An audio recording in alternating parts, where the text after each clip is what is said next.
Good morning. It's good to be with you again. Just a few short words to follow up my visit to you at the end of Advent, just before Christmas. Hopefully some of you were there. And I shared with you how coming forward to join the music ministry as a young person was an unexpected twist in my life as a disciple of Christ, but one that bore rich fruit that I never anticipated. And on today's feast, the wonderful feast of the Baptism of the Lord, I share the other side of that story.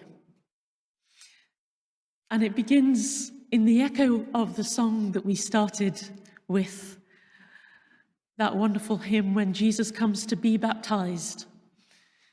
He leaves the hidden years behind, the years of safety and of peace, to bear the sins of all mankind.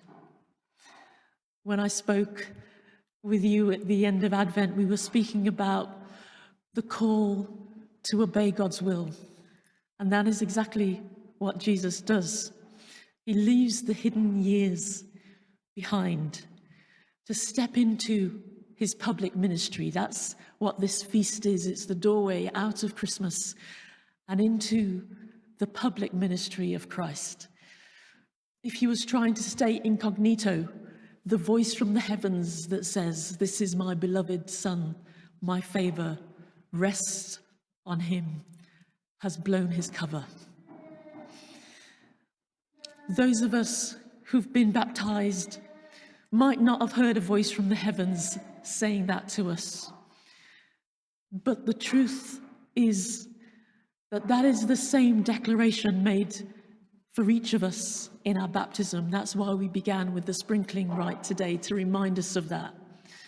Your cover has been blown too. We can't live a hidden life of safety. We have to step into and share the public ministry of Christ. That is our call. What does that mean, to share a public ministry? Well, there are so many ways to do that in the life of the church. But as I've already admitted to you, my bias is towards the ministry of music and song, because I believe that it gives the soundtrack for all the other ministries. Music and song carry so much of the heart of our faith and our purpose and our mission in the world, and it helps us to do God's work. You might have heard of work songs, things like sea shanties, and the songs that people used to sing in the fields as they worked or in the mines. The music helps us to focus on our work. And our work is the building of the kingdom and the sharing of God's love and mercy with others. And we need the song. If you know anything about sports, you know that the side that's not singing is normally the one that is losing. If we lose our song, we lose so much more than just the sweet sound. Something about the heart is lost too. And so my invitation to you is, if you have a hidden gift that you've not yet come to the public for to share, perhaps, or maybe an instrument that you haven't played for a while and you're not sure you still remember the chords, or the flute that's in a box in the loft that you haven't played for a while, or the vocal cords that maybe after a couple of years of pandemic, or you haven't sung since you were at school. Maybe, just maybe, the gift of this next season, as we step once more into public ministry with Christ, is that you could come forward with that gift and dare to share it. we've got a little card for you. You got one last time. And I'm going to ask Annie and Eve to make sure every household at least receives one. And it's just an opportunity to step into the ministry of music and song in whatever capacity you feel able to.